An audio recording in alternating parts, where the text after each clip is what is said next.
thank you all. A very good morning, good afternoon, good evening to wherever you are. Welcome to this very exciting panel on adaptation in action. Abhiyant Tiwari, working as an assistant professor at Gujarat Institute of Disaster Management in India, welcome you all. I'll be moderating this panel along with my co-moderator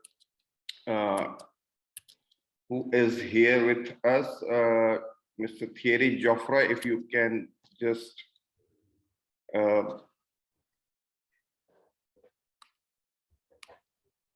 yes, yeah, now I see you. So thank you, Joffroy. Yes. Yes, Joffroy and I will be co-moderating this entire panel. We have an exciting list of speakers with us. 5 speakers will be speaking on this panel. Well, we all know that adaptation is not something that happens once. It has to be, it has to be acted, it has to be practiced, and it has to be an ongoing practice rather than, once something that you do once only. I remember a very famous saying in this line that you adapt, you do adaptation for the things which are unmanageable. So the situations which are already here in present, you cannot avoid them. So you manage them and you mitigate when the situations which will be unmanageable, to avoid the situations which will be unmanageable. So definitely adaptation has to be in action and all the time and not just once. So to cover this, exciting and very interesting topic, we have a panel of 5 speakers. What I'll do is I'll invite the first speaker, introduce him, and then we'll keep on doing this. We'll reserve last 10 minutes for Q&A, question and answers. Joffroy will help me with that. And I request all the speakers to kindly stick to, try to complete your presentations by 7 or 8 minutes maximum, because we have a tight schedule here. So going ahead, our first speaker today is Mohamed Soliman. Mohamed Soliman is an advisor of the president of the National Research Institute of Astronomy and Geophysics, and a visiting researcher at Ritsumeikan University, Japan. He has a experience of more than, I guess, a decade, 2 decades of working in this area. He's also a professional and research. Soliman's professional and research skills were sharpened during his stay in Japan for promotion of sciences. Postdoctoral fellowship at Institute of Disaster Mitigation for the urban cultural heritage, again at the Ritsumeikan University in Japan. Mohamed will be talking about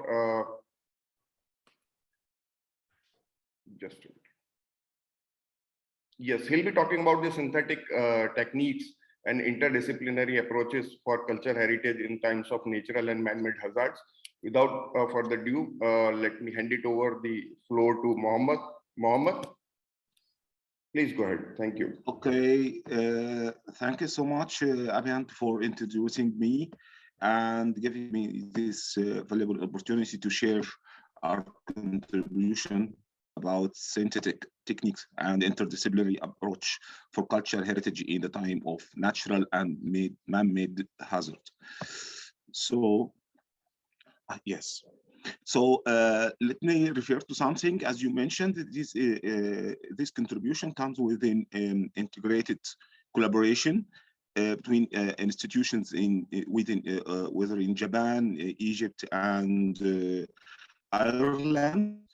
So, actually, this is just a brief of some efforts to deal with such this critical problem about which is natural and man-made hazards impact on cultural heritage. So basically, let's start with construction of geospatial database that we have created.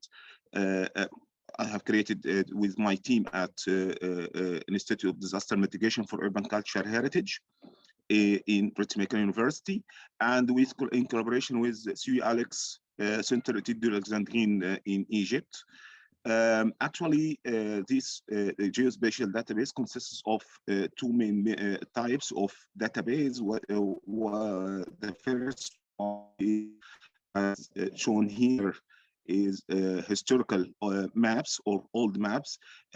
We have chosen some of this extracted from the Atlas of Gaston Jondier, which was edited in 1921 by the French engineer Gaston Jondier.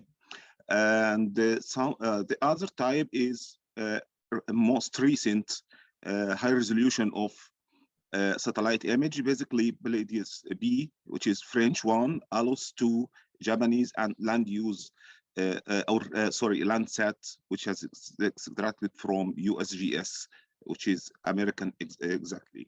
So we have created such a geospatial database and publicize it for stakeholders and also for researchers and scholars. And we released it through ArcGIS Pro. So anyone has ArcGIS online account can access to this geospatial database, but unfortunately for intellectual rights, we couldn't publish such this satellite image data. So each of these maps, by the way, it is already published in some papers. Such as these maps conclude the natural or topographic and urban evolution of Alexandria through times.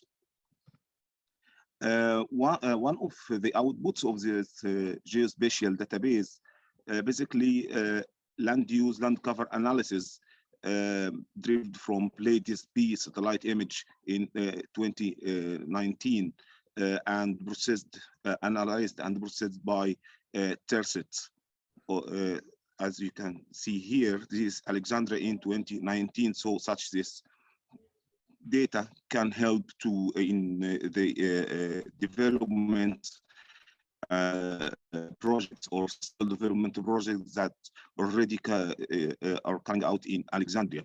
One more thing, through the historical maps, this one is a Napoleonic map of Alexandria. So we can realize the situation at that time, I mean, by late 18th century here, as you can see, and you can compare between both. Actually, such as this data can help people who are interested or professional in culture heritage, basically archaeologists, to figure out the evolution between over more than 2 centuries in Alexandria. And also last contribution or outcome of such as this geospatial data extracted from ALOS 2, which is a Japanese satellite digital service model in 30-meter resolution, as you can see here, to figure out the elevation of Alexandria, recent Alexandria. This one contribution. The second thing is geophysical assessment for to deal with the one of the most headache and obstacle problem in Alexandria, which is terrestrial subsidence. As actually this contribution comes with in collaboration with Alexandria Governorate and the National Research Institute of Astronomy and Geophysics, and also NARCIS, which is National Authority for Remote Sensing and Space Sciences. And actually it comes within call from Alexandria Governorate to investigate such as this problem. And we used here one of Russian model, GPR model, ground penetrating radar model here, to investigate the area around the downtown Alexandria, as you can see here. And potentially we can see here some of the archaeological assets unearthed, of course, that causes such this subsidence, of course, within some other reasons, such as or due to climate change and variation in underground water or undersurface water that create a heterogeneity of the soil around this area. All of this data provoke us to find out a melting pot to use or to utilize such as this data in a framework. So eventually we found out geodesign approach in collaboration with Geodesign Hub in Ireland. And so based on that, I mean the geodesign approach, we have created a change model related to achieve the SDGs in the framework of National Sustainable Development Strategy of Egypt Vision 2030.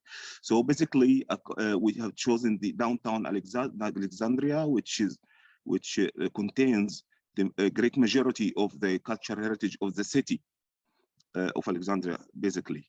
So our study area here, and this is our large study area. What is the core study area existing here in downtown Alexandria?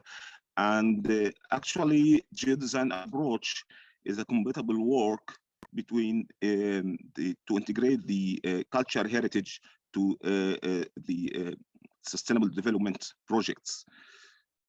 So basically, you have created land use and to understand the current situation of the city itself to determine the best way of intervention. So based on that, we create evaluation system based on 5 categories, which consists of 5 categories, as we have mentioned.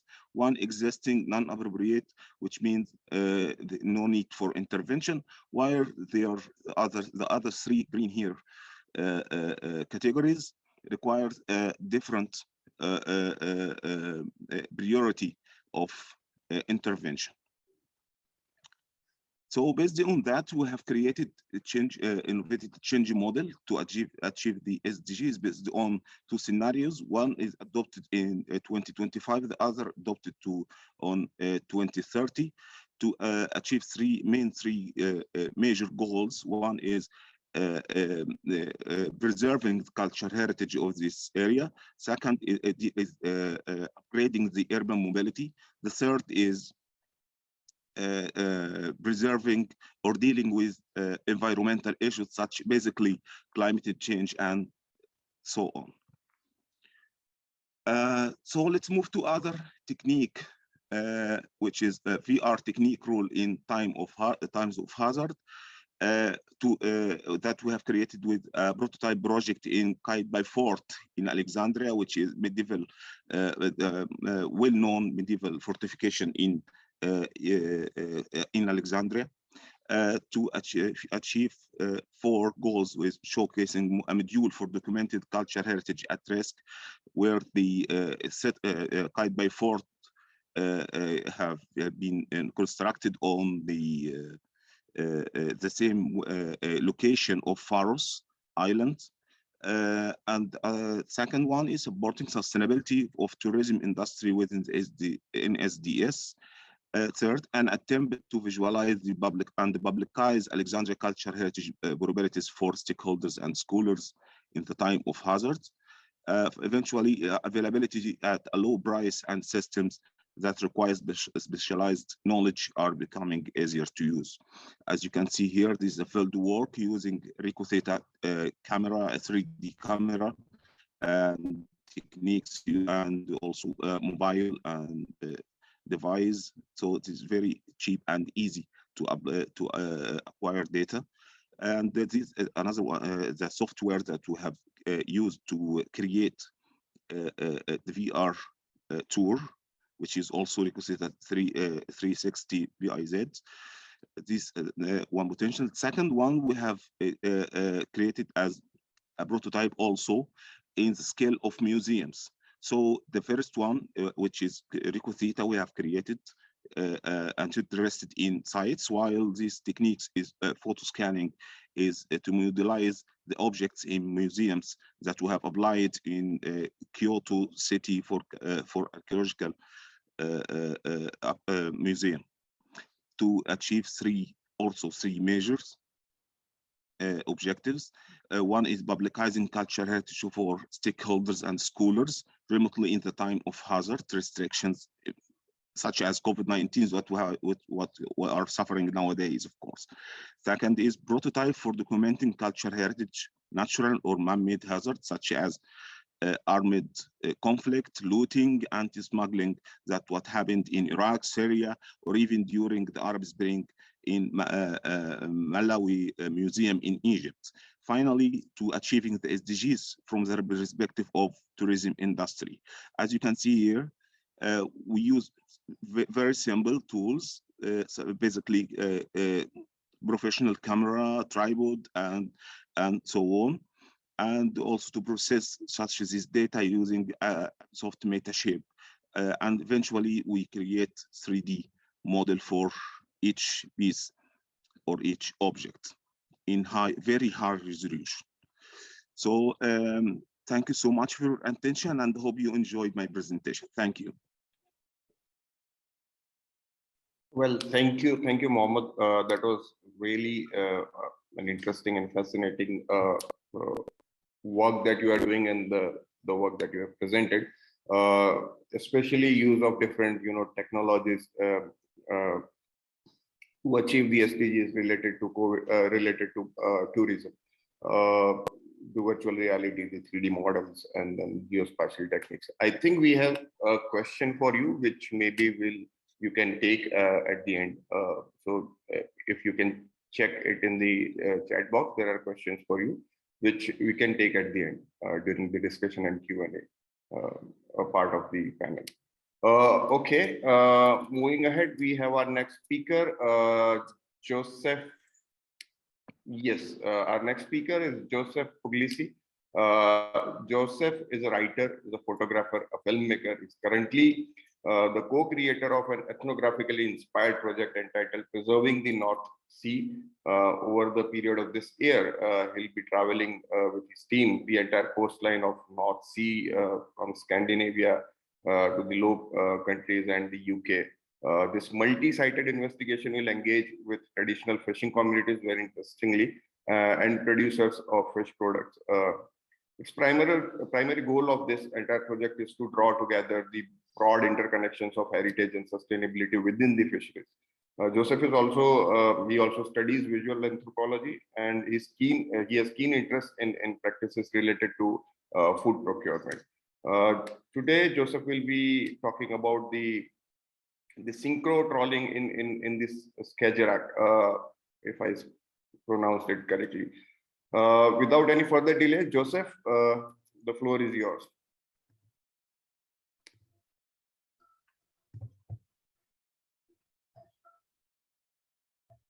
Okay, thank you very much. And first, I would like to thank ICRAM and the British Council for hosting the conference, and I'd like to thank the moderators for this session. I also want to warn you right now, I'm going to be talking about social anthropology. So there is a cultural disaster unfolding hand in hand with an ecological one in the Skagerrak region of the North Sea.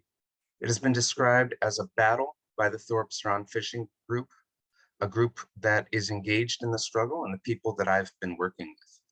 My case study examines their practices, and what I'm learning is that the popular narrative about overfishing focuses on the casualties of the fish under the sea. But it turns out whenever we discuss concerns involving ecology, biodiversity, and environmental degradation, we eventually end up navigating the embodied quotidian experiences of people, which is how Dr. M. Jackson defines culture. So let's take a look at a prototype, one of the outputs from my research. So this is an animation based on GPS data of a fishing trip that I recently took on a traditional clinker boat with the Thorpstrand Fishing Guild. It represents about 21 hours of time out on the water.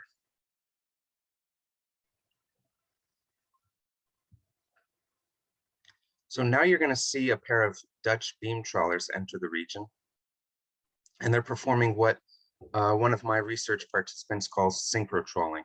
It's when two or more large trawlers occupy the same area of the sea, spatio-temporally synchronized.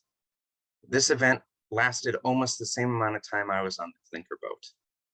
So I think that one of my interlocutors coined the term, and as far as I know, you're the first public to hear about it. This is the map I wanted to share with you. The rest of my talk will, as Ingold suggests, attempt to uncover the condensed history that it represents. So last year I started a project called Preserving the North Sea. My methodology is simple: participant observation, semi-informal interviews, and shared home-cooked meals with people along the northern coast of Europe. My team and I hope to print an ethnographically inspired book with heritage recipes and stories of fishermen's ideologies of sustainability. When I visited Thorup, I found out that for the past 700 years, the North Sea coast of Denmark was a common resource, and the people there maintained a way of life called share fishing, which reduced to its simplest terms is when fishermen share the work and the catch equally. However, this traditional system almost came to an end in 2007, when a new law established a mechanism for commoditizing fish rights. Much has been written about the blue enclosure, or the enclosure of the oceans through institutionalized privatization. What I want to point out is that this dramatic change in management and economic logic led to corresponding changes in human practices, including the emergence of synchro-trawling and the guild. Evidence shows that enclosure led to more exploitative modes of fishing, such as synchro-trawling.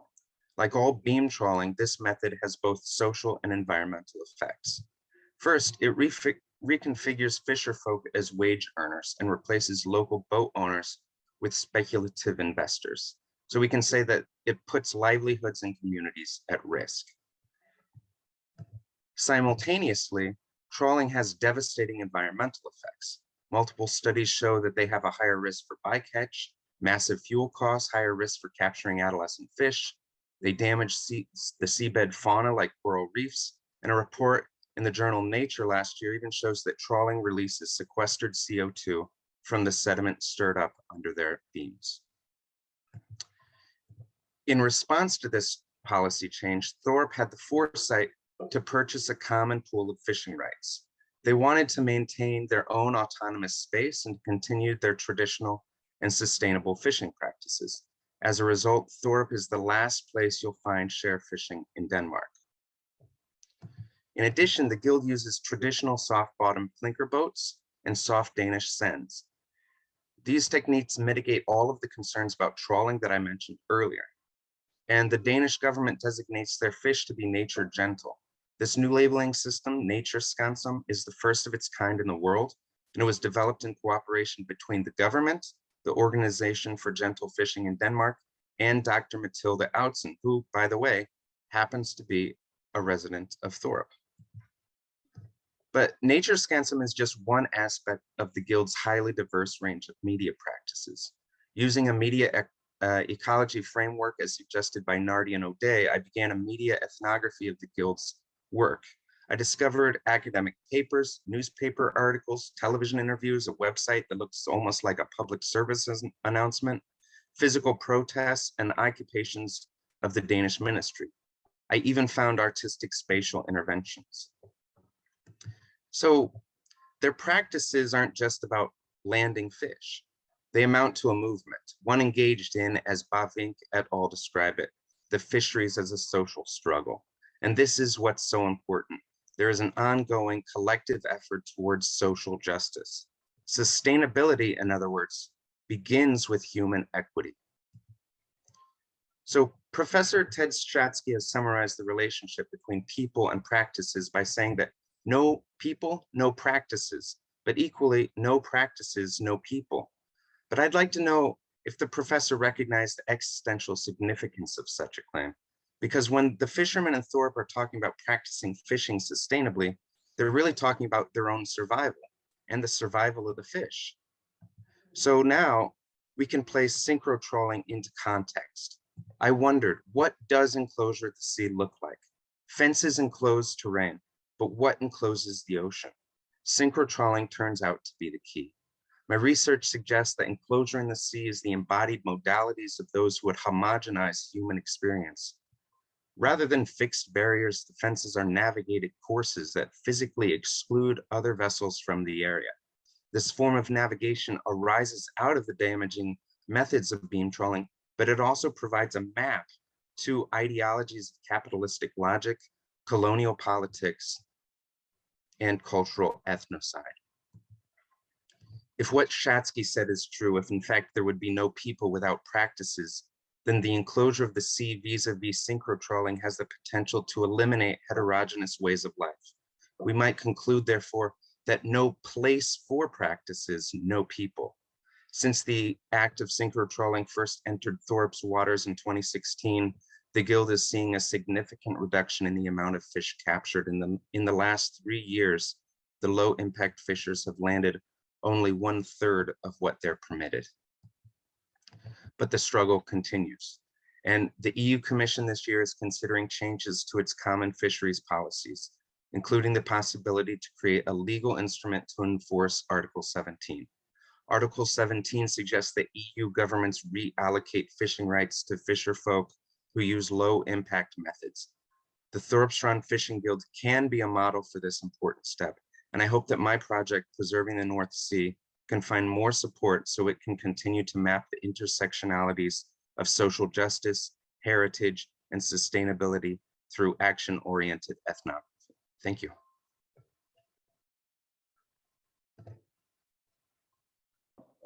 Thank you, Joseph. That was really very insightful work that you have presented on fisheries and how that connects with the social justice, and very well presented.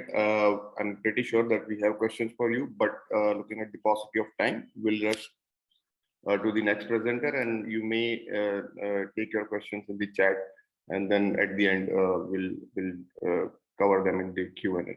Our next speaker is yes, Marcela Szalanska. Pardon me if I pronounced it correctly. She is an experienced heritage specialist with experience of consulting senior stakeholders on heritage resources and values. Her current research focuses on the role of humanitarian sector in cultural property protection and collaboration between the cultural and humanitarian organizations. Marcela will be talking about the added value, the role of the Red Cross and Red Crescent movement in protection of cultural heritage. Marcela, the floor is yours. I would request you to kindly restrict your presentation to 5 to 6 minutes because we are running ahead of our time. Yep. Thank you very much. Thank you for inviting me. Let me just share my screen.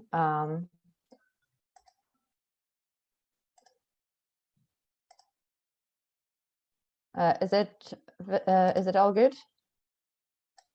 Can you see it? It's still loading. Now. Yeah. Okay, so thank you again to organizer and all the speakers. Over the past few days, we all heard about different threats to cultural heritage and impact it has on people. Therefore, I will just go straight into my presentation. This research was conducted as a part of a degree at Newcastle University and focused mainly on the engagement of the Red Cross in protection of cultural property. And that will be only a brief introduction.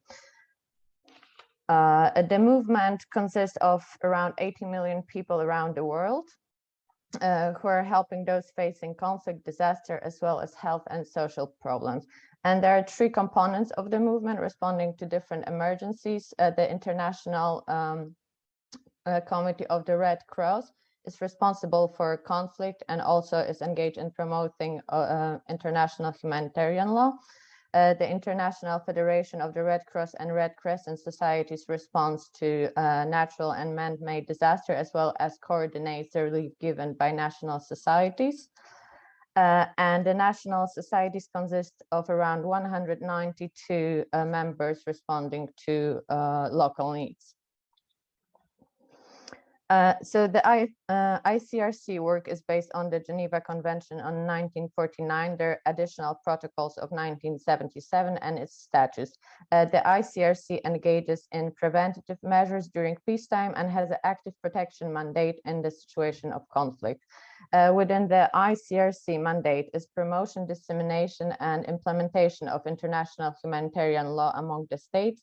And as a result, the ICRC has been engaged in supporting states with activities related to the implementation of the 1954 Hague Convention for the protection of cultural property in the event of armed conflict.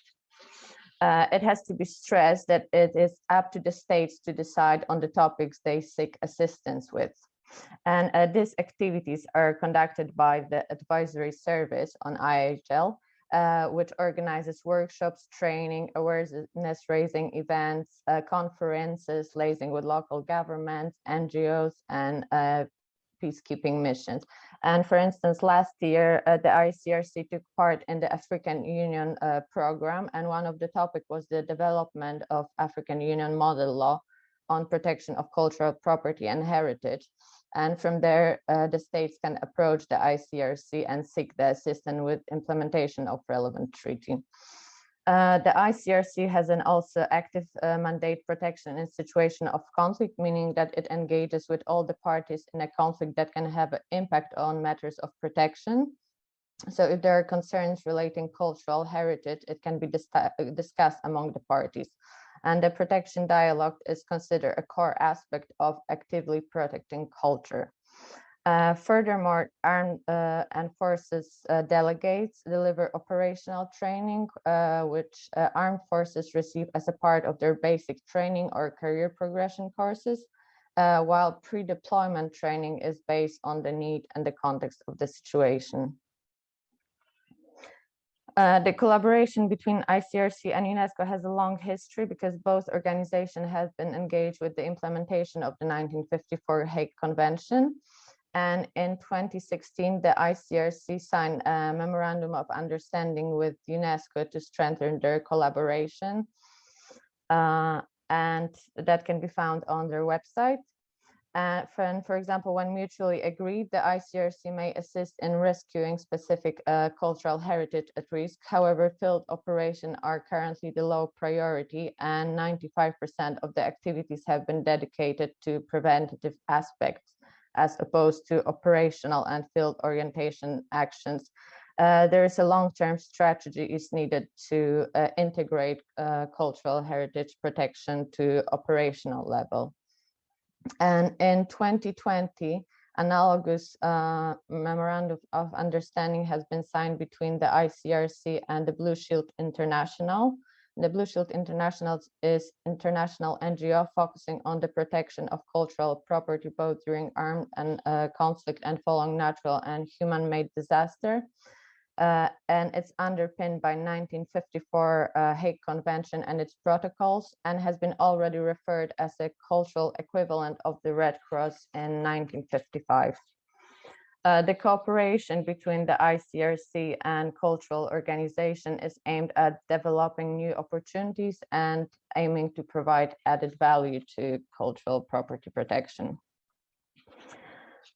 Founded in 1919 in Paris, the League of the Red Cross and Red Cross Societies was renamed in 1983 to the League of Red Cross and Red Crescent Society, which became the International Federation of the Red Cross and Red Crescent Societies in 1991. The IFRC operates on two levels: the Secretariat in Geneva, which represent national societies on international level. And on national level, it consists of around 60 delegations around the world that assist and advise 192 national societies with development and relief activities.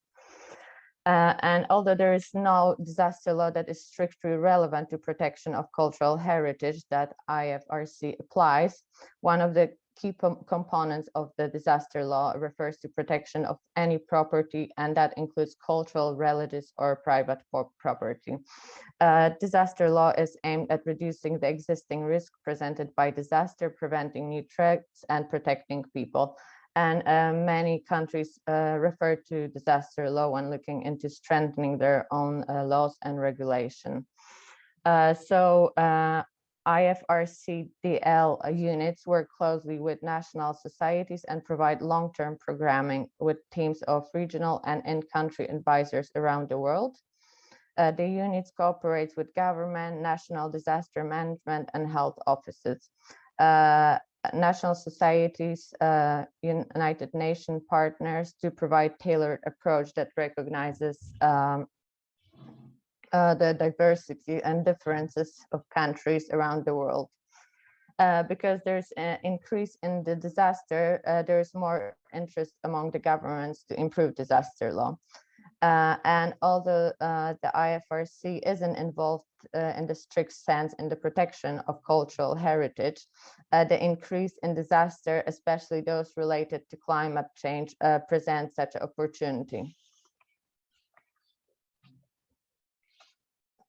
And just to conclude, the movement responds to the needs of the communities, and for them to engage more in protection of cultural property, there's a need to do the research that actually show the impact of the destruction of cultural property on communities in times of conflict and disaster, and the implication it has upon humanitarian action. Heritage practitioners also should consider increased collaboration between sectors. It's very often that the Red Cross is first in to respond to conflicts and disaster before any of the heritage professionals can reach the place.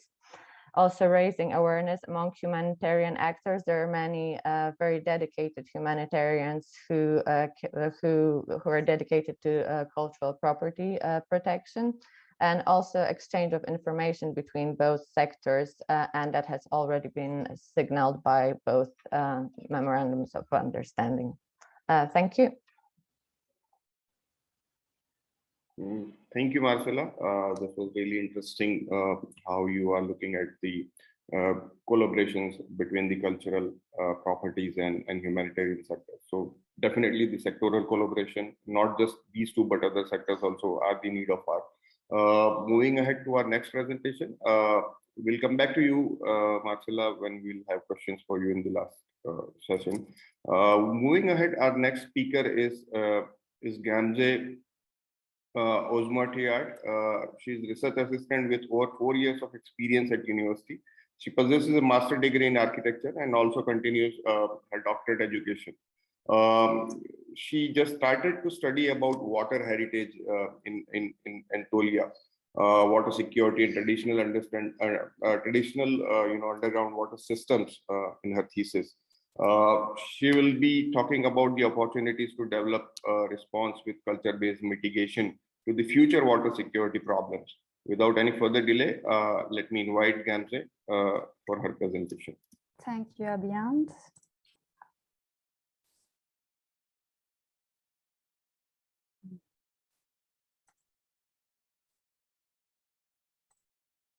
Can you see my screen? Yes, all good. Okay, thank you. Hi, everyone. Now I would like to present to you the paper titled Opportunities to Develop Response with Culture-Based Mitigation to the Future Water Security Problem. In order to solve this problem, I would like to give a brief about the importance of the traditional architectural solutions applied by the ancient civilizations in the past. Let's talk briefly about climate change and its effects. In the Global Risk Report published by the World Economic Forum in 2020, the risks that are expected to occur in the next 10 years related to the failure of climate action have been determined. Of these, the water crisis is seen as one of the important social risks. Among the consequences of climate change, intense droughts, water scarcity, flood, melting polar ice, severe fires, rising sea levels, devastating storms, and declining biodiversity by UN. Water security problem. Water security is much more than physical resource scarcity. As defined by Gray and Sadov in 2007, the availability of an acceptable quantity and quality of water for health, livelihoods, ecosystems, and production, coupled with an acceptable level of water-related risks to people, environments, and economies. Recently, unplanned expansion of urbanization boundaries towards agricultural areas, increased construction activities, and irresponsible behavior in agriculture cause water and food security problems. We can see this photo from India, Kashmir farmland, and it is an example of unplanned expansion of urbanization boundaries towards agricultural areas. And the other graphic is definitions related to water security have been made. Underground water systems. How can culture-based solutions turn into opportunities for the next water crisis? In order to seek answers to this, it is important to examine the responses of past communities to similar water problems. The traditional underground water systems that support the development of historical civilizations, especially in arid and semi-arid regions, are underground because of security, climatic conditions, sanitary conditions, and ritual. When the solutions applied by civilizations in the world to reach water are examined, the architectural solutions of that period, underground aqueducts, wings, wells, cisterns, vary by taking into account the changing geographical, hydraulic, and ecological characteristics. As it can be understood from the areas numbered on the map, underground water systems have been needed through history between certain latitudes. Culture-based solutions around the world. It is important that traditional systems continue to be used, especially for the needs of vulnerable communities living in arid and semi-arid regions. The research by Ratemo et al., published in 2020, demonstrates the skills of Kenyan people to harvest water through traditional knowledge. According to this, it has been observed that the plant varieties in the field are used to determine the passage route of the underground water, and they continue to implement systems such as sand dams and water collection pools. Another example is the millennia-old canal systems that maintain to supply water to agricultural and permanent settlements in Iran's arid regions. And the Kares-like canals, is essentially a horizontal well that extracts the groundwater by gravity, and therefore it is a sustainable way of management of groundwater reserves. Even though the current use of Kares is getting limited due to the improvements in technology that allows the use of pumping wells and high power pumps, Kares are still being considered as one of the main ways of pursuing water for irrigation and agricultural development in rural areas of countries along the Silk Route, such as Turkey, Syria, Jordan, Iran, Pakistan, Afghanistan, Uzbekistan, and China. Another example is from the Bahawi community. According to the centuries-old tradition, digging a well is an important status in this community. An important point, could the adaptability of the past be the solution for the future? Especially arid and semi-arid continents are more fragile. At the same time, these geographies have a strong history. The ability of the communities in this region to survive in spite of the effects of climate change, such as desertification, drought, and floods in the historical process, is the reason for focusing on this area. Prioritizations should be for vulnerable communities. The traditional rituals, methods, and experiences of communities that have problems in accessing water and whose food and water security depend on it should be examined. And how? Identifying risks in the fragile areas and communities is critical. Recently, increasing construction activities, uncontrolled use of modern techniques, forgetting traditional information, conflicts, weather events adversely affect traditional systems. This situation should be monitored, necessary interventions should be established, and cultural properties should be conserved. Thank you so much. Great. Thank you, Gamze. This was really interesting, particularly the examples of, different underground water systems that we had in our past and we still have. For example, the one you presented of India. I believe we have step wells, which are also in the UNESCO's World Heritage sites from India itself. Thank you again. We'll have questions for you at the end. Now moving ahead to our last presenter for today, Jose Luiz. Jose Luiz is he's unit manager at strategic planning at ICROM. He has a background of polymer chemistry and paper-based heritage. He had been a conservation scientist at the Netherlands Institute of for Cultural Heritage and ICROM. Currently, he is from 2018. He manages the strategic planning unit and the portfolio of projects on collection, risk management, and sustainability at ICROM. Jose will be talking about our collections matter toolkit, which sounds very interesting. So without any further delay, Jose, the floor is yours.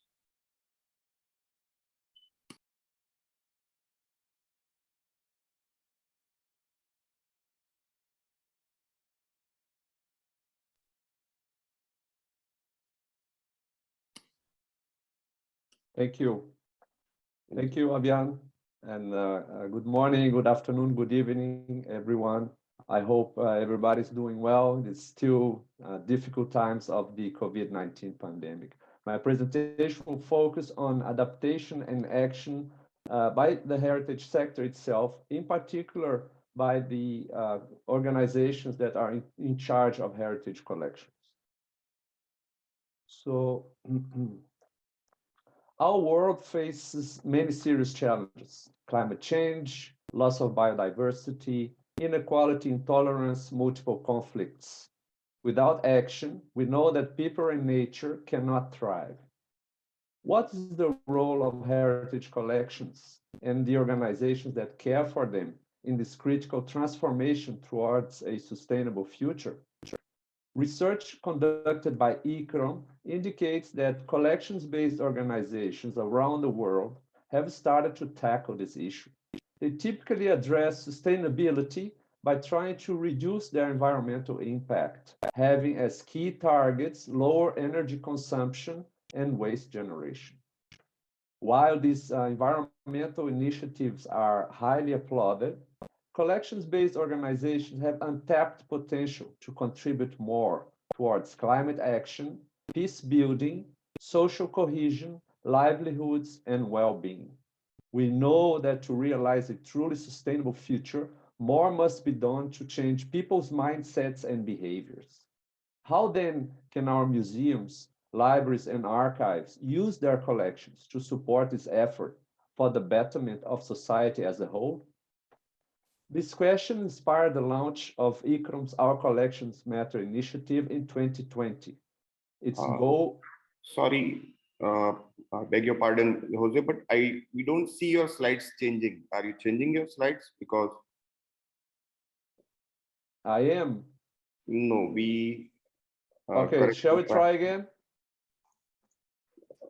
Can anyone else confirm, Jui or somebody? No, yeah, it is on the first slide. It's not changing. On the first slide only? Okay. Okay, let me try again. Excuse me.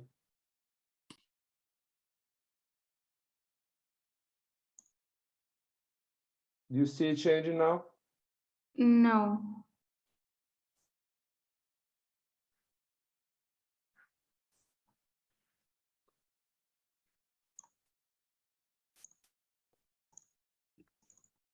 How about now? Yes, it's changing now. Okay, apologies for that. So just to recap, so the world faces many serious challenges there. Now this is to illustrate that and what's the role of heritage collection and the organizations that care for them to help tackle this issue.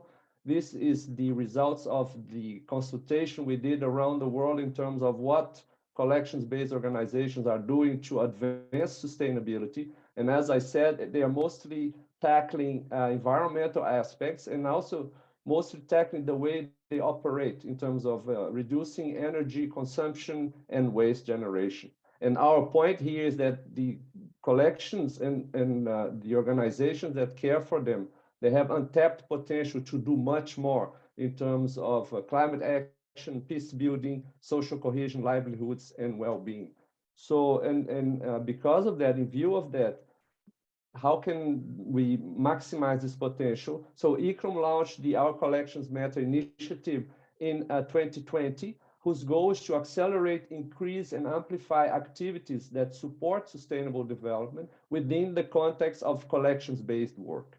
This means empowering these organizations in charge of heritage collections to make a genuine difference in this global race to address pressing environmental and social issues.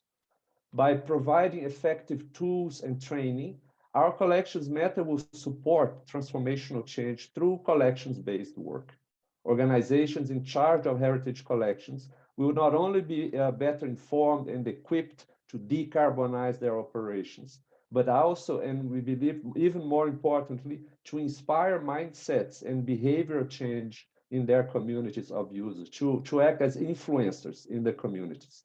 And conservation has a central role to play in this process by ensuring that the collections are in good condition, accessible, and ready to use. Our initial focus since the launch of our collections method has been the development and field testing of a web-based toolkit, whose landing page you can see here on screen. Users can find relevant tools by filtering their search through the 5 P's of sustainable development, or by the 17 sustainable development goals, or even by their 169 individual targets.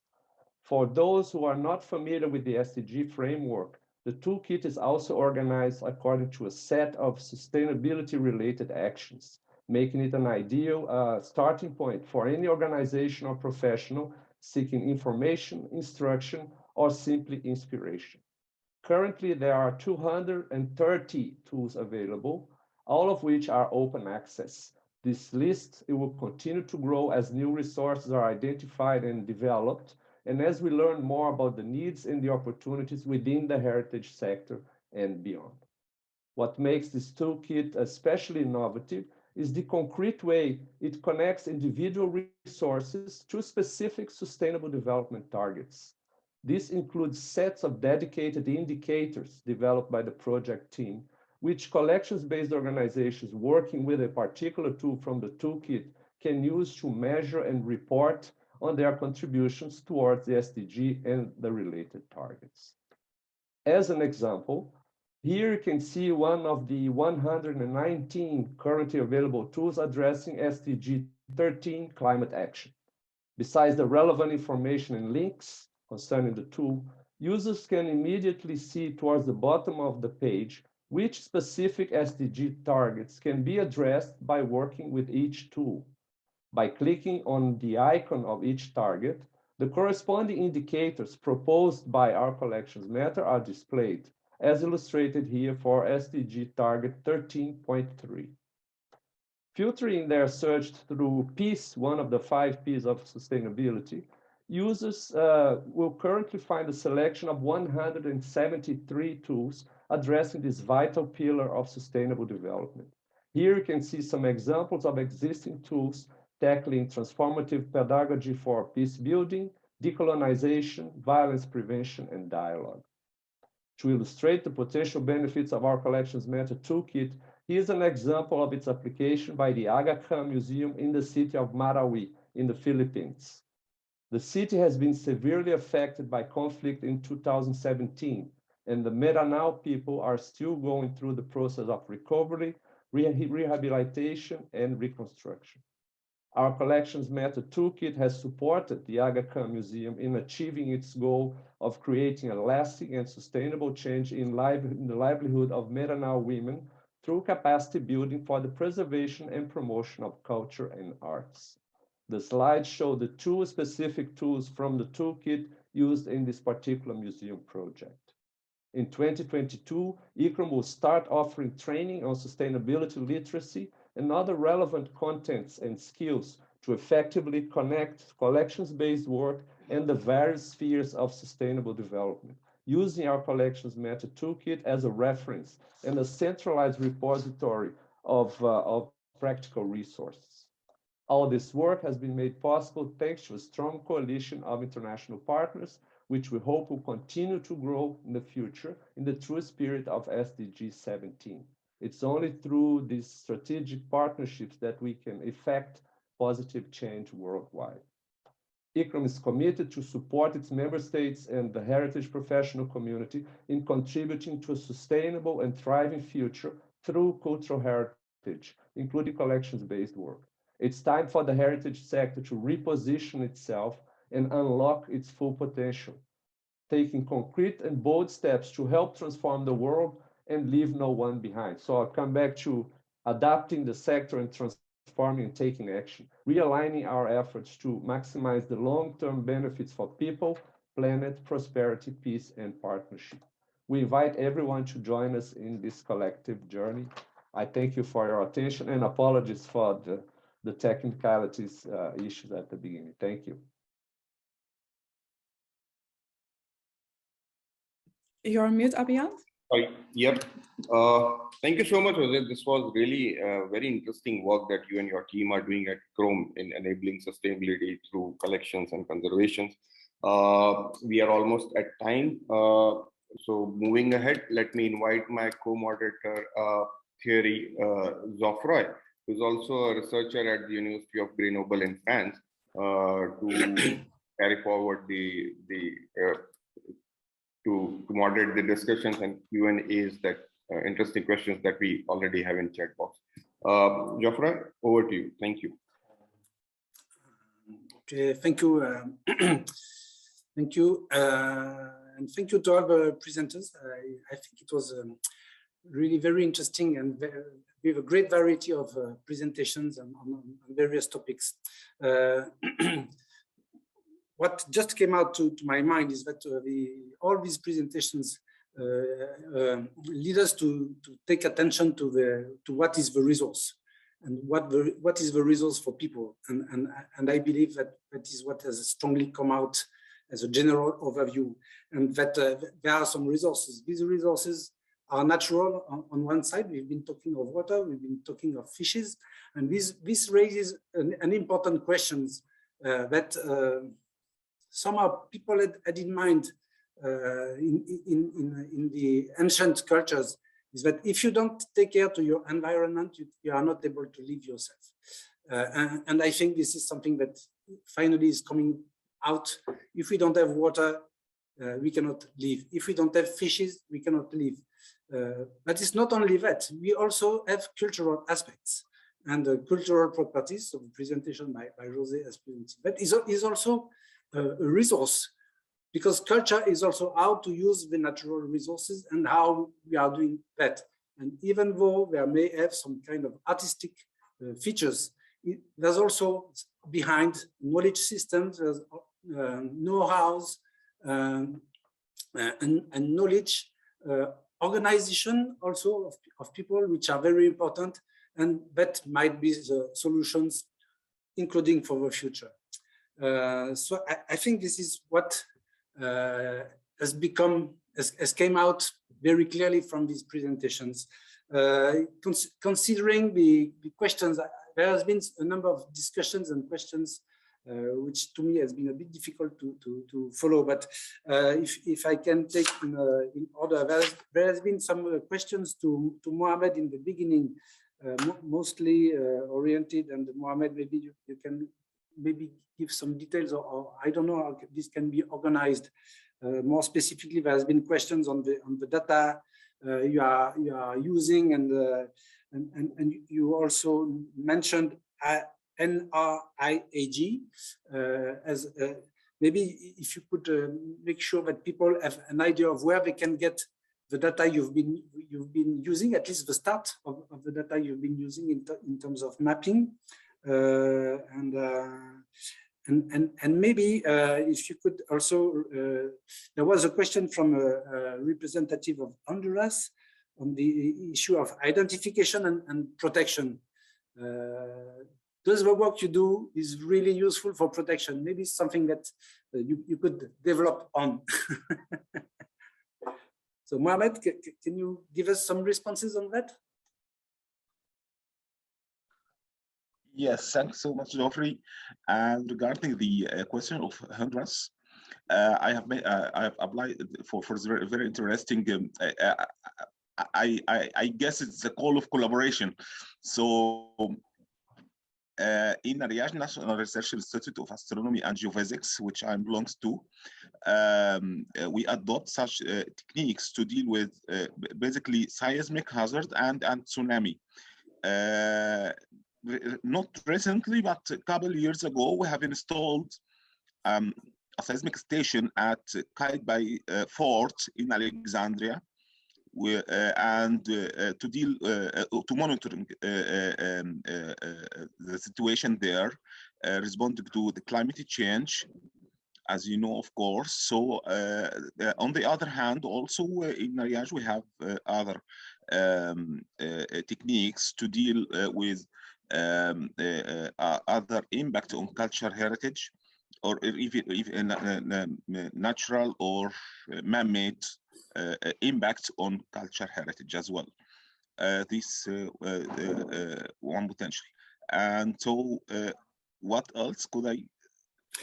There was maybe, if you could respond to there's Mr. Mustafa Safarov, who asked some questions more specific on Central Asia. And there was also a question on Asia. Are there already some maps which are existing for these countries, which could serve as a base for such type of work you've been developing? Yes, Mr. Mustafa question, as I guess it's something related to satellite images. Something concerning about resolution, which is, yes, 6 centimeters. Okay, so I recommend for Mr. Mustafa and for any concern to utilize basically Landsat data on that are provided in 3 centimeters resolution at on USGS website. So it's very useful for the research basically. So I think this was. Okay, thank you, Mohamed. Maybe if you can type down some of the data you've been using, or some reference websites that people could refer to, so that they can deepen the information on what you've been presenting. We still have some 14 minutes, I understand. So maybe there was no questions for Joseph, who made a very clear and straight to the point presentation. But I don't know, Joseph. There's this idea, which I believe is very important, is the issue of balance between human and non-human. Maybe you could elaborate on that. I think this is one of the major point that needs to be addressed, and looking at what also in the adaptation, how could you maybe develop on this issue of balancing?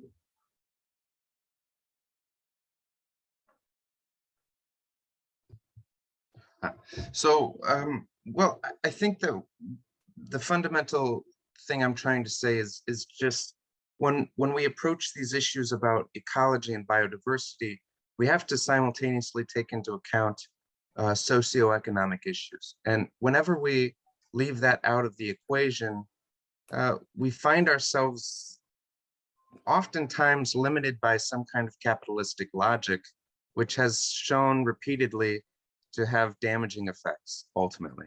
So in the case of my case study, the Thorpstrand fishermen started at the time of enclosure, even before the law came into place.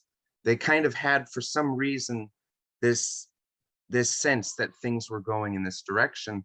And as a response, they kind of carved out their own autonomous space from the enclosure that was taking place. However, the rest of the fishermen were engaging in that process. And so their techniques and their methods shifted.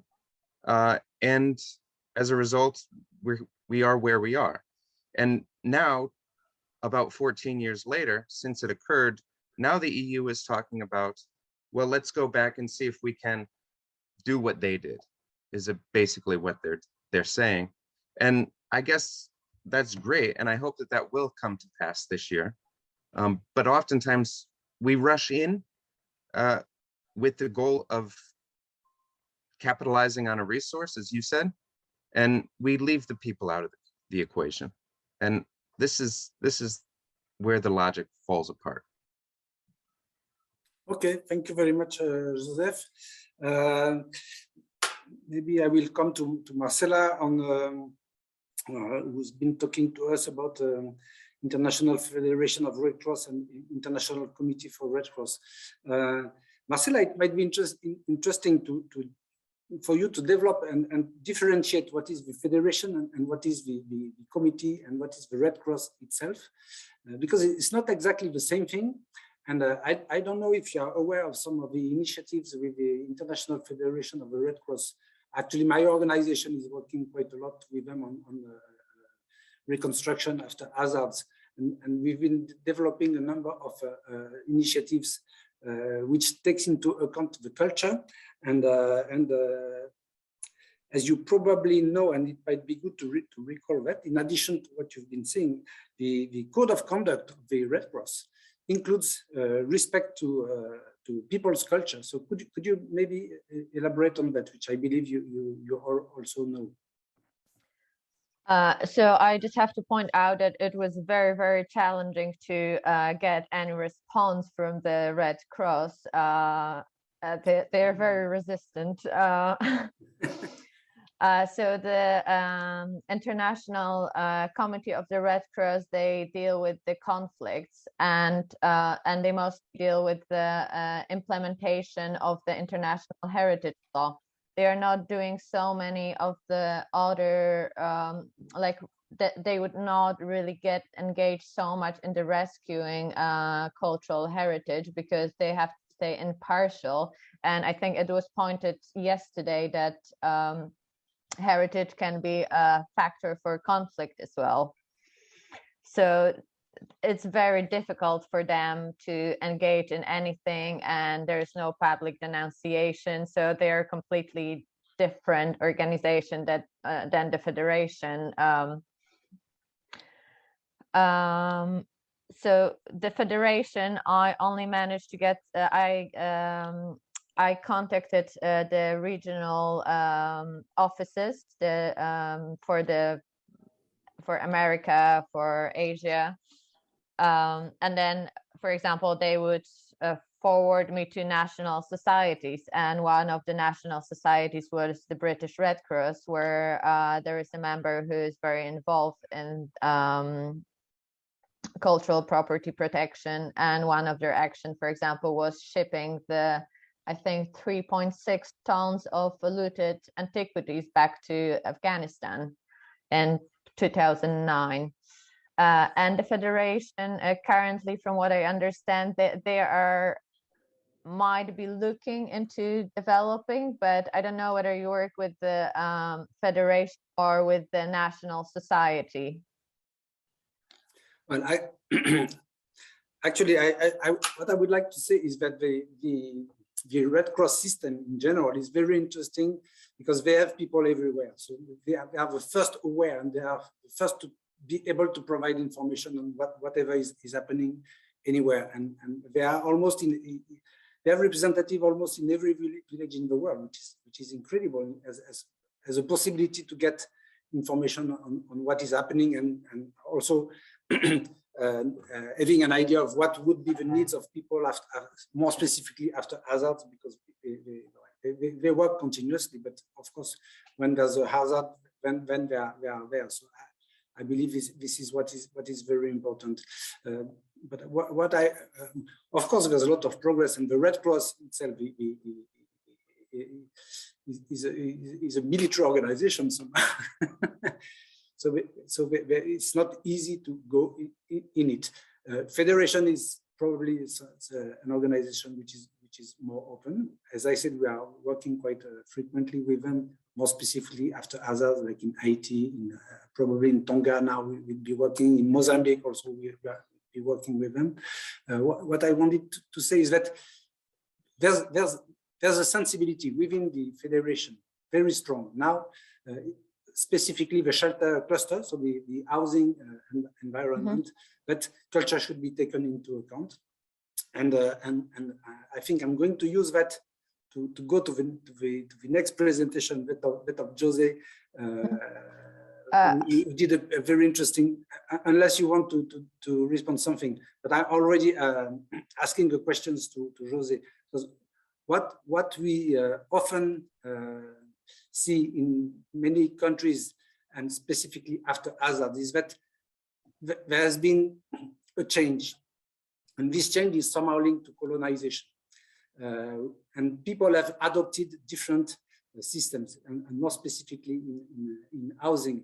And many times, not every time, but many times, what they adopted is not adapted as well as they were their traditions to the natural hazards in their environment. This also goes to this issue of natural and human-made hazard, because human-made is also a question of what you are doing and how do you expose yourself with what you are doing. So I would like you can continue, Marcela, but I would like to ask José to elaborate more on the decolonization toolkit, because I think this is something extremely interesting in terms of revisiting also traditions and how people have been facing in the history the natural hazards, which often are very known in their places. So Marcela, maybe you have 1 minute. I think I will hand this over to José because he might have more expertise on that topic. Okay. José? Thank you. So just first of all the tools are available in the toolkit. As I said, they are open access and they are from multiple authors. You know, so we're trying to cover the breadth of sustainable development by offering a centralized resource. So the decolonization toolkit is one of such tools. And of course, it plays the key role as is in the current discourse, no, in terms of recognizing context and repositioning the narrative, you know, and the actions that go with that. Although it's a sensitive issue, you know, because the former colonizers have a often different point of view, and that generates a little bit of friction. But what we are proposing as a whole is the heritage sector, and then not only the museums, but all the other organizations that deal with collection and with heritage, to rethink and really untap its potential in terms of how can we connect our work, our daily work, with the sustainable development goals, which are a framework for acting on climate, on social issues, on economic issues. So it's a broad framework. And there's huge potential, not only in collections, but in all types of heritage, to address those. So what is needed now is to connect the dots and not to perceive that as, oh, this is extra work on top of what we already do in terms of education or curation or conservation. No, it's intrinsic, it's part of the work. It's how we change ourselves, reposition ourselves, not to address decolonization or colonization issues. No, how can we improve that? Improve social cohesion, improve dialogue mediated by collections to address these issues, change people's mind, not only the organizations themselves, but also the community as a whole. So that's the idea, and the proposal. And how can we affect that is everybody working together. So we are looking to offer tools. We are going to be offering training in terms of helping connect the dots. But then the big shift is the transformation part of the initiative. And we can only achieve that if we work together as a sector and we work with the users, we work with the communities so that through heritage, using heritage as mediator or as a catalyst, we can really make concrete contributions towards not only decolonization. I saw a question about climate action. So how can we untap this potential? By working together, first by recognizing that potential in terms of climate education, in terms of climate justice, if you go to archives, land ownership, etc., in terms of climate-related evidence. So there's huge potential there to transform communities, to even to reach out to governments with all of that. And what we've seen now is that organizations are mostly concerned with decarbonizing their own operation, which is it's applaudable, but we think it's not enough. So there's much more to be done. Again, not only on decolonization, on social aspects, but also on the entire breadth of sustainable development, and in particular of relevance for this conference in terms of climate action and also in terms of peace building. I think decolonization has an important role, a critical role also in terms of peace building and social cohesion. And again, so I invite everyone to have a look, explore the toolkit. There's a wealth of tools and inspiration there for everyone. Thank you. Okay, thank you, Jose. I think many things are a question of balance in the actions. We should not go too far in one way, not too far on the other way. So balance, I think, is a very important, and resources. These are two main keywords which I think we need to have in mind. I think it's time to close the session. And Abhiyant, do you want to wrap up and close the session, maybe? Yes, sure. Sure. Thank you, Joffroy, for moderating this very interesting Q&A and discussion session. I'm sure that our speakers are now connected with many participants, attendees through chat also. So in future they can, continue their dialogue on the topics that they are interested in. To sum up, I would again like to thank all the speakers for those wonderful presentations. I would like to thank Joffroy for co-moderating the session with me, and of course to the hosts at ICRO for giving us this opportunity and this platform for a very pertinent, topic, which is the need of an adaptation in action. So once again, thank you, CCP. Thank you all.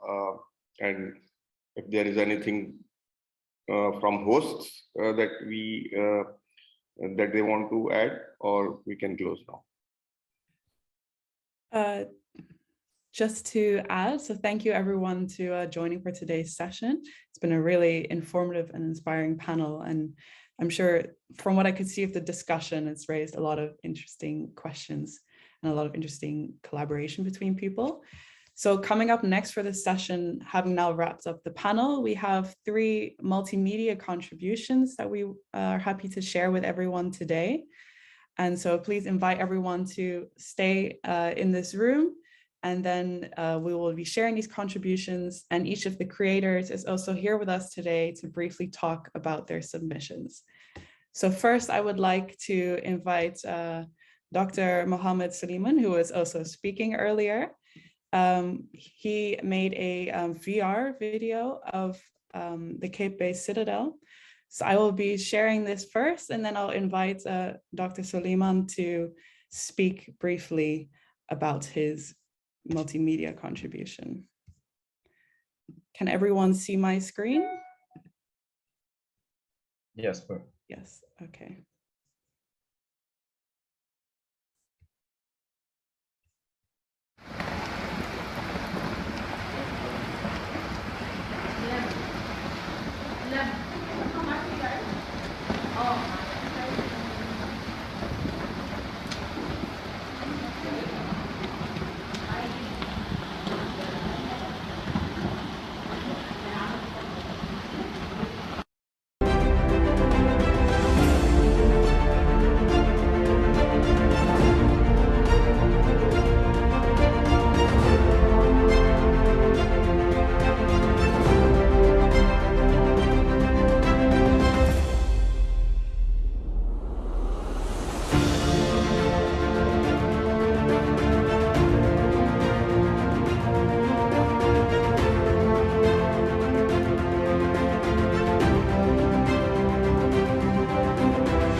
sorry, I was on mute.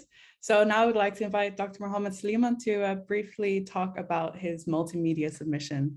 Thank you. Thank you so much, Kelly.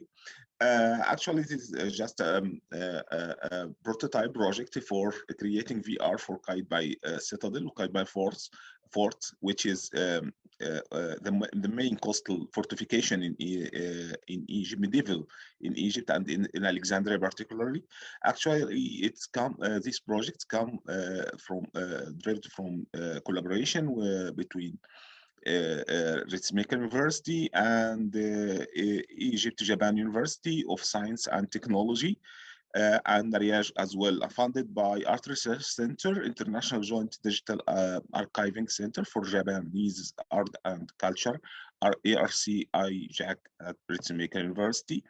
And actually, I'm at the BI of this project in collaboration with co-principal investigator, Professor Mona Ibrahim, Dean of Energy Resources, Environment and Chemical and Petrochemical Engineering School at Aegis. Actually, this project or prototype project for creating VR of Kite by Citadel. Kite by Citadel located on Faroes Island in the same location for the one of the 8 of the 7 world wonders, Faroes lighthouse. And this area or this site is impacted by seismic and tsunami hazard, indeed, and that we are in Riyadh, we are investigating and monitoring throughout seismic station, the installed seismic station in Kite by Citadel. And this one potentiality, the second one of the second object of such this project is Kite by, as you have seen from the intro of the video, impacted by the climate change, represented in heavy rain, not only tsunami or even seismic hazard, but also heavy rain. By the way, it happened around little bit more than 1 month ago. And continuously nowadays in Alexandria hit by heavy storms and heavy rains, even snow like Moscow or Hokkaido in North Japan, indeed. So as for me, as originally Alexandria is my hometown, so I can feel with such this climate change. So actually this year is exceptional one in climate change. In terms of heavy rain or snowing and so on, or even high-speed wind. So Kite by Citadel exposed to so many impacts of natural hazard, as well as in the time of natural hazard or natural disaster such as COVID-19, one of potentials of such this project to provide Kite by Citadel as one of medieval archaeological sites to stakeholders or tourists or visitors or scholars remotely. So in this phase, we have created such as prototype, and in the new physical year, according to Japan course physical year in the coming April, we will start the very real project funded also by Ritsumeikan University. Thank you so much. Thank you so much, Mohamed. And it's great to be able to share your submission following your presentation as well. Then next, I would like to invite Ms. Keen Mon Kya. So she has also made a lovely submission to us. Ms. Keen Mon Kya is the assistant curator in the conservation section of the National Museum of Yangon. And I'll be showing her video first, and then I'll invite her to briefly speak about her submission. Thank you. Okay. Can everyone see my screen? Yes. Okay. Wonderful.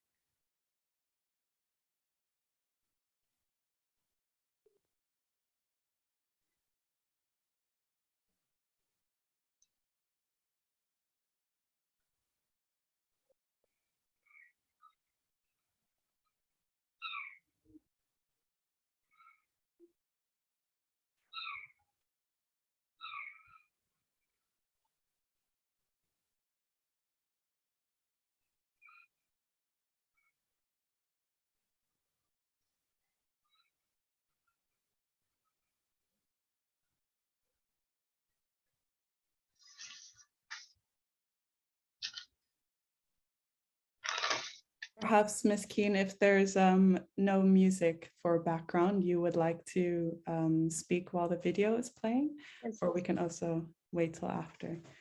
Yes. This is the textile conservation, and in 2008 to 2008, due to the Nagin cyclone in 2008, 140,000 people were lost and 840,000 houses are destroyed. At that time, a lot of museum collections are also damaged. This is during the conservation of painting damages by heavy rain.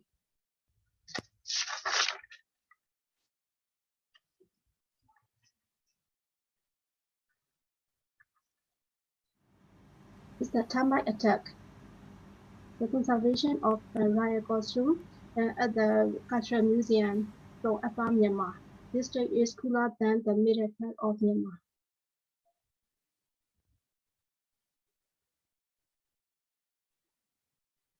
And these costumes are displayed in the tropic area. We found that textiles are more minor damages in cold area and it's more damages in tropical area, tropical region.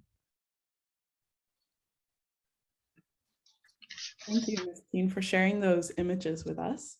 Now I invite you to provide a bit of introduction as you were doing just now, and if we have some time, I might ask you a question.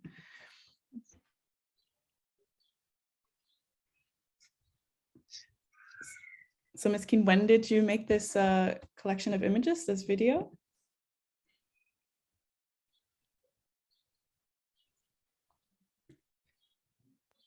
Hi, Ms. Could you hear me? Yes, yes. Okay. Can I talk? Bring Yes. my video? Yes. Hello, good afternoon from Myanmar. And the purpose of my video is to save our country's national treasure in time for future generation and continuing not to destroy the collection by extreme climate. And my responsibility is especially textile and painting conservation. Shortly, I would like to introduce about my weather of my country. The climate of Myanmar is tropical with 3 seasons: cool winter from November to February, summer season in March and April, and the rainy season from May to October. During the rainy season, the collection faces highly relative humidity and harsh temperature during summer. And during the termite attack badly affected the painting when museums are closed during the pandemic period. In conservation, we found that the textile conservation cold area in minor damages and textile are cold area in minor damages and tropical region in more damages. Thank you. This video is the damages of museum collection due to extreme weather in Myanmar. Thank you very much. Thank you so much, Ms. Keen Monkia. It's impressive to see the work that you've been doing to try and restore the collections. And then finally, I would like to invite Ms. Basha Shah and Ms. Anuja Mukherjee. One moment, and I'll spotlight them as well so we can all see them. Hi, welcome. Thank you. They are both art conservators at the City Palace Museum of Udaipur, and they're here today to talk about their multimedia submission aiming to restore the fine balance. All right, go ahead. Thank you.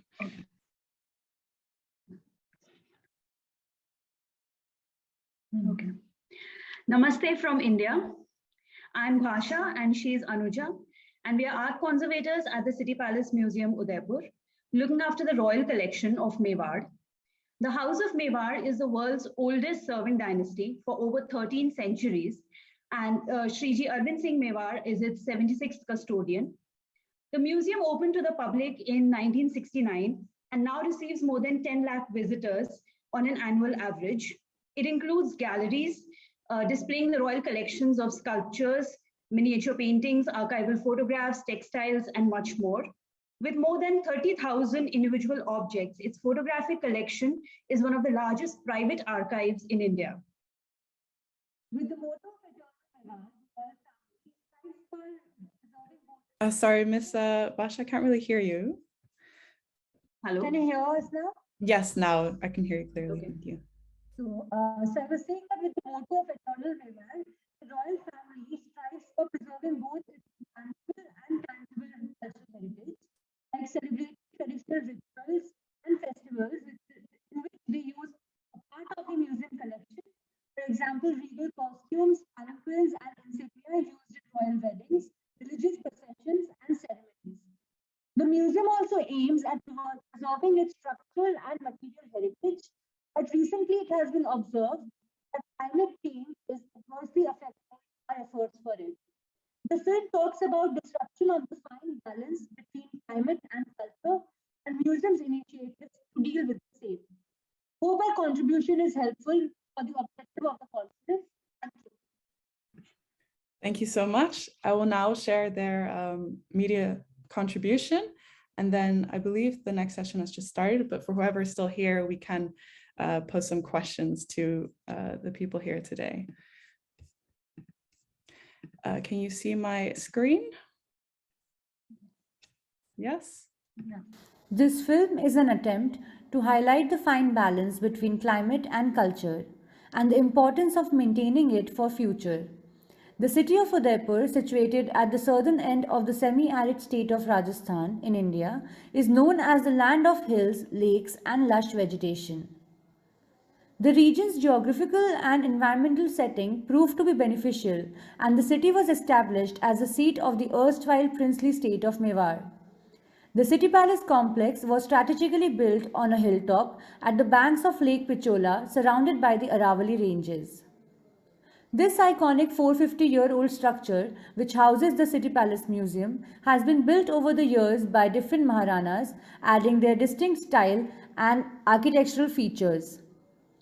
The macro setting of the palace, along with the micro elements in its architecture, such as windows with lattice work or jalis in the rooms, balconies or jharokas with openings on 3 sides, lime-plastered thick walls, some measuring up to 6 feet in thickness, high ceilings and open courtyard spaces ensure good air circulation, proper ventilation, and naturally cooler interiors. This harmony between the cultural heritage and the climate has helped in maintaining ambient conditions within the complex and preserving the museum collection. However, it has been observed in recent years that there has been a shift in Udaipur's precipitation pattern, and climate change could be one of the causes for the same. For example, in 2019, the city experienced a dry spell, while in 2021, it was hit by a cyclonic storm. The rainfall distribution within a year has also extended beyond the months of monsoon. This is adversely affecting the lime-plastered heritage structure and a major part of the museum collection. Water seepage from both ground and ceiling is a common problem in the entire complex due to high water absorption in lime. This has led to cracks and bulging of wall plaster, staining in marble columns, and biodeterioration in both interior and exterior structure. Lately, there have been a few instances of water seepage directly affecting paintings displayed on walls, while high humidity causes difficulty in maintaining ambient conditions for the museum collection. In order to tackle these problems and restore the fine balance, the museum has readopted its traditional resources and practices while adapting them in modern solutions. Recent creation of new storage spaces for paintings and photographs collection in the museum required maintenance of constant ambient conditions. The data logger readings revealed that the thick palace walls provide insulation and help in maintaining constant temperature levels, but the humidity levels show massive fluctuations over the year. A possible solution to the problem could be air conditioning, but the recurring financial and environmental costs far outweigh the benefits. The new ventilation system is innovative and cost efficient and suitable for the long-term preservation of artworks. There are 2 parts to it: The first is the industrial ventilators, which are operated in the high humidity months such as monsoon and helps in lowering humidity levels by drawing in fresh air from outside. And the second is the ultrasonic humidifiers, which are operated during the low humidity months like summer and helps in increasing humidity levels by introducing moisture in the form of a fine mist. This system is being monitored and fine-tuned for optimum results. The upcoming gallery spaces are also being equipped with the same system. Window openings of the gallery have been covered with louvers and fitted with centrifugal fans. This system proved to be efficient as the windows face an open courtyard. Araish is a traditional lime plastering technique practiced in this region. This technique has been used on both interior and exterior walls of the complex. It helps in maintaining a constant temperature and acts as a protective layer for the structure. Lime terracing has recently been used for waterproofing the terraces of the complex after the failure of other techniques due to frequent and heavy rain spells. It is an expensive and labor-intensive process, but has higher durability than others. However, with worsening climatic conditions, this method may also meet the same fate. Climate change is not only adversely affecting the cultural heritage, but also the livelihoods. A number of local communities are directly or indirectly associated with the palace for economic and social sustenance. Any damage to cultural heritage would have a direct impact on them. Therefore, the balance between climate and culture needs to be deeply understood, and global efforts are needed to nurture it, so as to prevent these problems from aggravating and ultimately reaching a point of breakdown. Okay, thank you very much for sharing that. I really liked the very close view of the lime plastering. Now I would like to, I see that we still have Keen Monkia and Mohamed as well with us, so I'd invite them also to join. And then I would like to pose a question to all of you. Let me see. Anna's asking if possible to have the links for the videos. Yes, so these multimedia submissions will be shared via our website once the conference has wrapped up. And then we will be making sure that everyone can also view these. And thank you again so much to the contributors, because it's really so helpful to see it told via multimedia as well. So then to Basha and Anuja and Keen, perhaps because it's quite similar topics almost, it's about the impact of water as well as climate change more largely. While documenting this process, what did you find most powerful? So when you're sharing these videos, what do people normally find the most powerful bit about it? Is it really powerful in communicating the impacts of climate change is what I'm asking, in your experience of sharing your multimedias? Perhaps Basha and Anuja want to go first? Yeah, thank you, Kelly, for the compliment, and that we are glad that you liked the video. And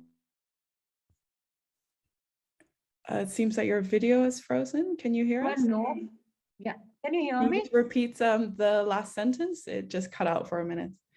Yeah, I'm saying that through videos and images, we think that we are able to convey our message in a stronger way. Because what we have here, even if we write a paper about it, but it won't have that much effect on the topic. Like, we can't make everyone aware of it just through writing. But we wanted to show you all what exactly is here through images, and along with that, we had included a voiceover so that you get to know what's happening here with from us. So it's better in that way. It's more interactive. We're able to communicate our message with everyone. So I hope that you all liked it, and you will share it with everyone else who are not here, but on your website, I think they can access it later. Yes, definitely. Wonderful. And Ms. Keen Monkia, would you also like to comment? Firstly, my video is not complete perfect because at in my country the political situation is very worse. So I cannot perfect the video. Sorry, and I would like I want I would like I would like to know I want to know everyone my museum collection. Due to my museum collection damages due to the weather, extremely weather of Myanmar. So I present the video to you all. Yeah, thank you. Yes, I think we've definitely all felt that or understood by watching these videos that the message is communicated very clearly.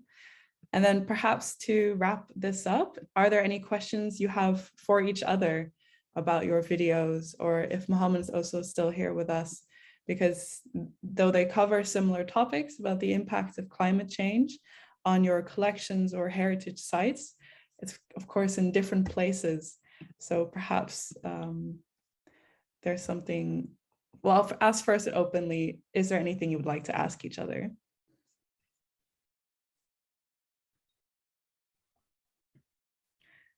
Otherwise, then sorry, Basha, were you trying to say something? I think you're on mute. We don't have any questions as such, but we really liked everyone's videos. And in fact, all the presentations, we attended all of them. So it was quite interesting, and we learned a lot of things in this panel session. That's wonderful to hear. Thank you. And then one last question before we let everyone leave for the next session then is, so we've been learning really here about the power of visual medium or multimedia to tell a story. Do you have perhaps a tip for all of us still here about how to tell a powerful story about climate change? I know it's quite a big question, so if you can't think of anything right now, that's also fine. And then we'll all just have to think about it throughout the rest of the conference.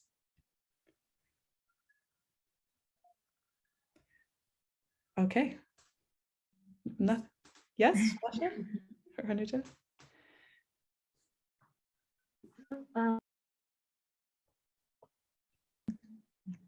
I think, yes, we all should think about it, because it's very necessary to bring this message out in relation to the cultural heritage also. So how climate is affecting all of us. So multimedia presentations and stories are a great way to get a message across. And I think even the person who is not very aware of these topics to find some interest in it and start thinking about it. Sorry, I can't really hear you.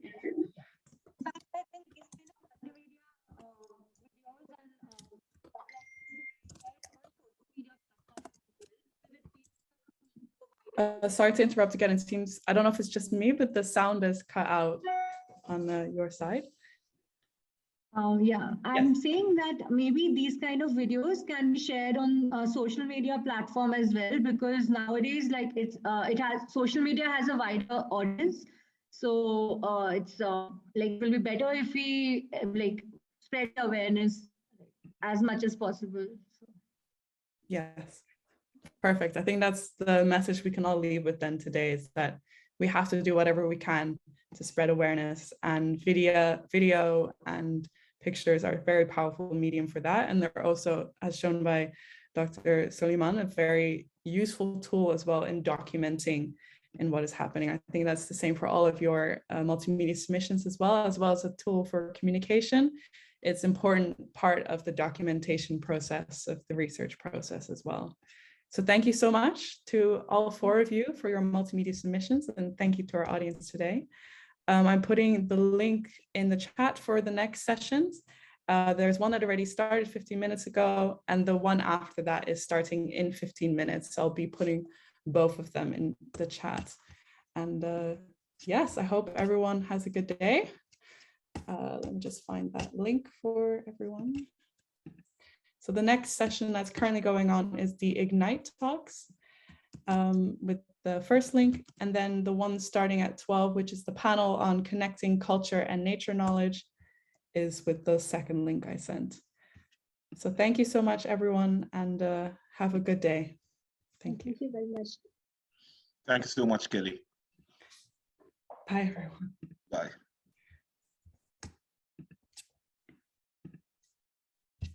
Thank you, Kelly. I'm most available.